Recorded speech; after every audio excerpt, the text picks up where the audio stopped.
ம். திருமதி பிரேமலதா விஜயகாந்த் அவர்கள் எடுத்த ஒரு அருமையான ஒரு முடிவு, ம். ஒரு ஆரோக்கியமான ஒரு முடிவாகத்தான் நான் இதை பார்க்கிறேன்.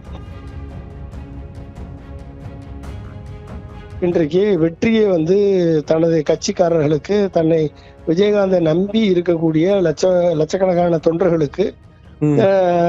கட்சி நிர்வாகிகளுக்கு ம். ஒரு நம்பிக்கையை தரணும் அப்படின்னா அது வெற்றி கூட்டணியில இணைஞ்சாதான் ஜெயிக்க முடியும்.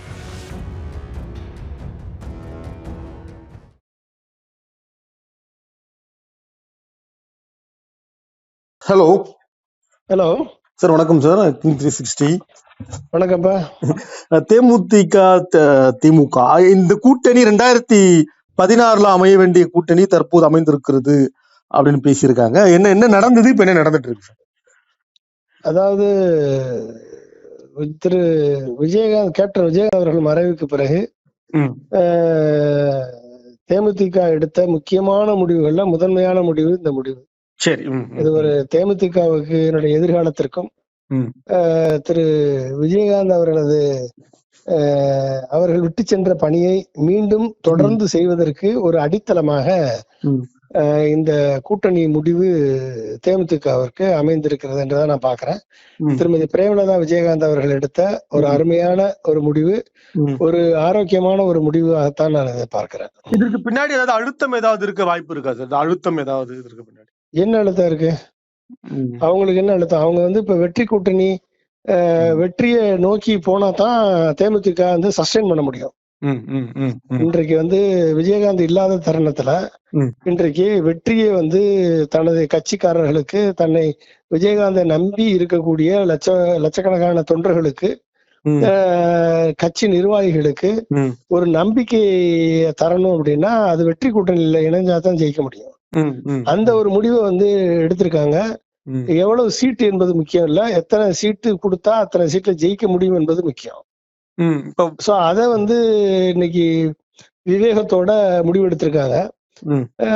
தேமுதிகவோட கூட்டணி வைத்து 2011 கூட்டணி வைத்த பிஜேபி தேமுதிகவுக்கு ஒண்ணுமே ஒரு பதவி கூட கொடுத்தது இல்ல. சரி. தேமுதிக அன்றைக்கு பிஜேபி வெற்றி பெறுவதற்கு காரணமா, பிஜேபி கூட்டணி 18% பெறுவதற்கு காரணமா இருந்த தேமுதிக 10%க்கு மேல வச்சிருந்தாங்க ஓட்டு.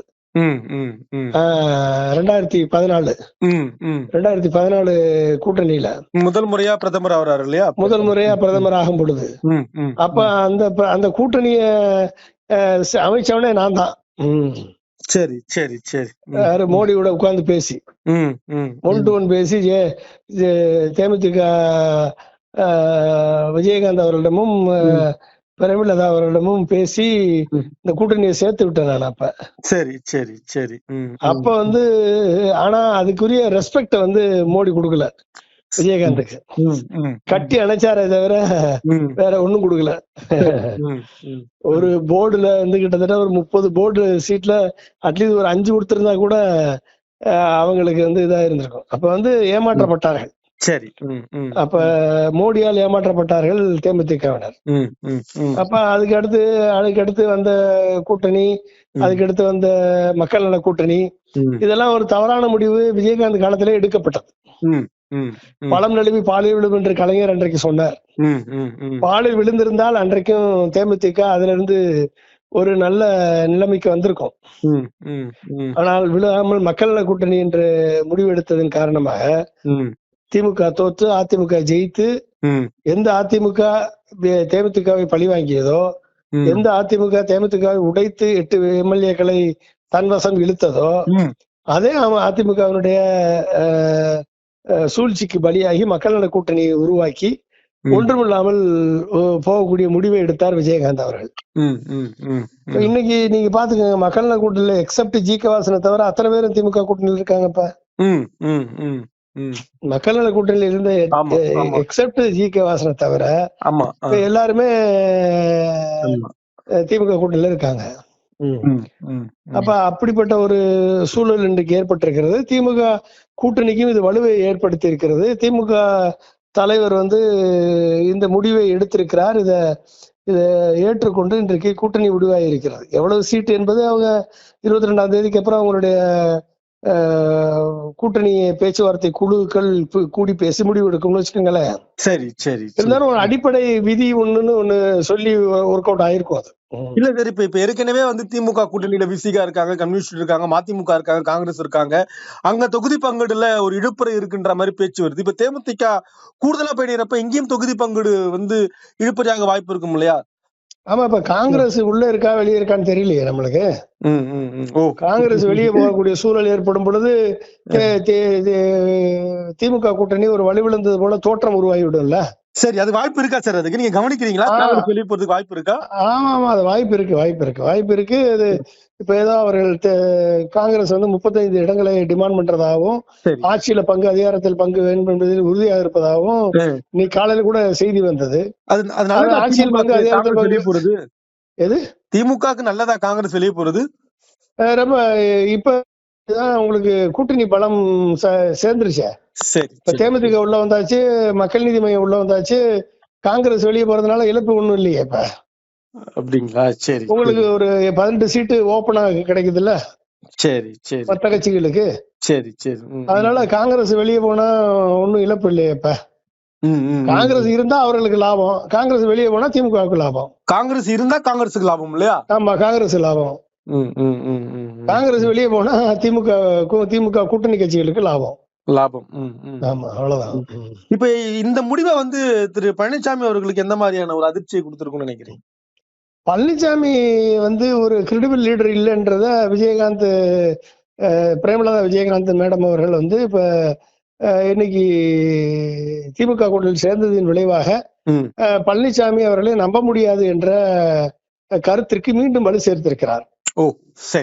அவரை நம்பி ராஜ்யசபா சீட்டு தரேன்னு சொல்லிட்டு நான் எங்க சொன்னேன், எழுதியா கொடுத்திருக்குன்னு கேட்டாரு. ஆமா, எழுதி கொடுத்திருக்குன்னு சொன்ன பிறகு டேட் போட்டிருக்கான்னு கேட்டாரு. இதெல்லாம் வந்து ஒரு கிரெடிபிலிட்டி, லீடர்ஷிப்ல வந்து ஒரு கிரெடிபிலிட்டி, நம்பகத்தன்மையை கொடுக்காது. சரி சரி.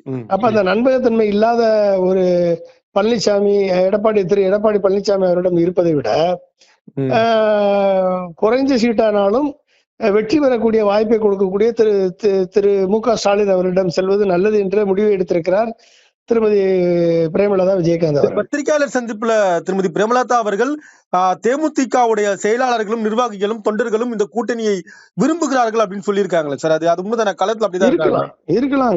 அவங்கதான் இப்ப வந்து எல்லா இடத்துலயும் பெரிய மீட்டிங் எல்லாம் போட்டு லட்சக்கணக்கான தொண்டர்களை கூட்டி அவரிடம் வந்து கருத்து கேட்டு தானே வந்திருக்காங்க அவங்க. இல்ல திமுக கூட்டணி விரும்புறாங்கன்னு நீங்க உணர்றீங்களா? களத்துல அப்படி இருக்கா? இல்ல தாவேகா ஒரு ஆப்ஷன் இருக்கு, டிவிக்கே இருக்கேன்ற?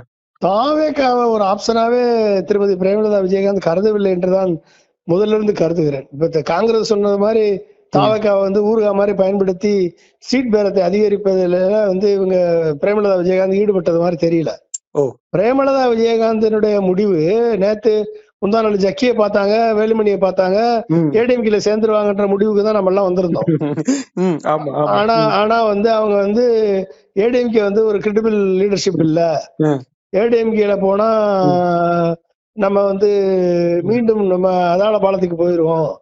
அப்ப கட்சி தொண்டர்கள் மத்தியில ஒரு நம்பிக்கை வரணும், குறைஞ்ச சீட் ஆனாலும் எம்எல்ஏக்கள் ரிட்டர்ன் ஆகணும், சீட் கன்வர்ஷன் ஆகணும்.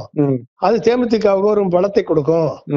ஒரு மத்தியிலையும் மாநிலத்திலையும் ஒரு எம்பி எம்எல்ஏக்கள் கூட இருந்துச்சு அப்படின்னா அது வந்து தேமுதிக வலுப்படுத்துவதற்கு காரணமா அமையும்.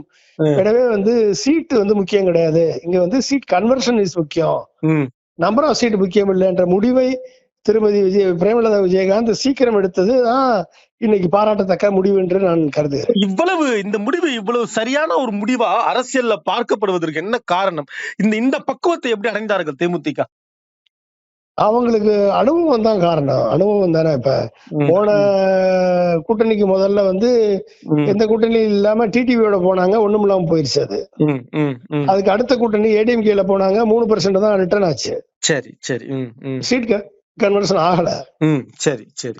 அப்ப தொடர்ந்து இந்த மாதிரி தவறான முடிவுகளை எடுத்துக்கொண்டே இருந்தால் அவர்கள் வந்து அரசியல்ல புது புது கட்சிகள் வரக்கூடிய காலகட்டங்கள்ல அரசியல நிலைக்க முடியாமல் போய்விடும் என்ற முடிவை திருமதி பிரேமலா விஜயகாந்த் அவர்கள் வந்து இன்றைக்கு எடுத்திருக்கிறார் என்றுதான் கருத வேண்டியிருக்கிறது. ஏதாவது ஆலோசனை சொல்லியிருப்பாங்களா பின்னாடி? ஏதாவது பெரும் முயற்சி எடுத்திருக்காங்களா? இருக்கலாம் ஆலோசனை சொல்லியிருக்கலாம். எத்தனையோ பேரு இதுக்கு சொல்லியிருக்கலாம். ஆனா கேட்கணும்ல ஆலோசனைய. எத்தனையோ பேர் ஆலோசனை சொல்லலாம். ஆனா கேட்கணும்ல அந்த ஆலோசனைய. கேட்டு முடிவு எடுக்கிற முடிவு தான் முக்கியம் இங்க. இது ரிசல்ட்டே கன்வே ஆகும்ல சார்? 200+ன்றாங்க. கண்டிப்பா வரும். கண்டிப்பா அந்த அதுக்கான வாய்ப்புகள் கூட இருக்கு. அதுக்கான பாசிட்டிவ் அட்வான்டேஜ் நீங்க பாருங்களேன். கூட்டணி வந்து திமுக தலைமையில ஒரு கூட்டணி, சரி, ஏடிஎம்கே தலைமையில ஒரு கூட்டணி, சரி, நாம் தமிழர் தனியா இருக்காங்க, விஜய் தனியா இருக்காரு. சரி, சரி. எந்த கூட்டணி அதிகமா இருந்திருக்கு அப்படின்னு பாத்தீங்கன்னா, ஏடிஎம்கே தலைமையில ஏற்கனவே இருந்த கட்சிகள் மட்டும்தான் இருக்கு, இல்லையா புது கட்சி எதுவும் வரல. அது ஏற்கனவே ஒன்னா இருந்து தோல்வி சந்திச்சவங்க தான். ஒன்னா இருந்து தோல்வி செஞ்சவங்க தான் பிரிஞ்சாங்க, திரும்பி வந்தாங்க, சேர்ந்தாங்க. அதுல பாதி பிளவுபட்டு நிக்கிறாங்க. இன்னைக்கு ஓபிஎஸும் சசிகலாவும் வெளியே நிக்கிறாங்க. மருத்துவர் ஐயா ராமதாஸ் வெளியே நிக்கிறாரு. பாமக பிளவுபட்ட பாமக ஏடிஎம்கே கூட்டணியில இருக்கு. பிளவுபட்ட டிடிவி தினகரன் கட்சி ஏடிஎம்கேல இருக்கு. ஓபிஎஸும் சசிகலாவும் இல்லாத கூட்டணி என்டிஏ கூட்டணியா இருக்கு. ஒரு கதம்பமா இருக்கு இல்லையா? கதம்பமா இருக்கு. ஆனா திமுக கூட்டணியில பாருங்க மாலை மாதிரி இருக்கு. அது இப்ப ஏற்கனவே இருந்த கூட்டணி கட்சிகளோட இப்ப யாரு ஆடா இருக்கா? கமல் அவர்களுடைய மக்கள் நீதி மையம் ஆடா இருக்கு. பிரேமலதா விஜயகாந்தனுடைய தேமுதிக ஆடா இருக்கு. 2 கட்சி ஆடா இருக்கு. அப்ப நீங்க வந்து யாரு பக்கம் ஸ்ட்ரென்த்? நாம் தமிழர் என்னைக்கு யாரோடையும் சேர்றது இல்ல, அது முடிஞ்சு போச்சு. அவர் தனியா நிக்கிறாரு. சரி. விஜய் கூவி அழைச்சாரு, ஆட்சியிலும் பங்கு அதிகாரத்துல பங்குன்னு. ஒருத்தரும் போறதுக்கு வாய்ப்பு எதிர்பார்த்திருப்பாங்களா சார்? இது மாதிரி நடந்ததை எதிர்பார்த்திருப்பாங்களா திரு விஜய் அவர்கள்? அவர் பாவம், அவர் என்ன அரசியல்ல இருக்காரா இல்லைன்னு தெரியல. அவங்க கூட இருக்கவங்க ஏதோ அவரை தவறா வழி நடத்திக்கிட்டு இருக்காங்க. அதனால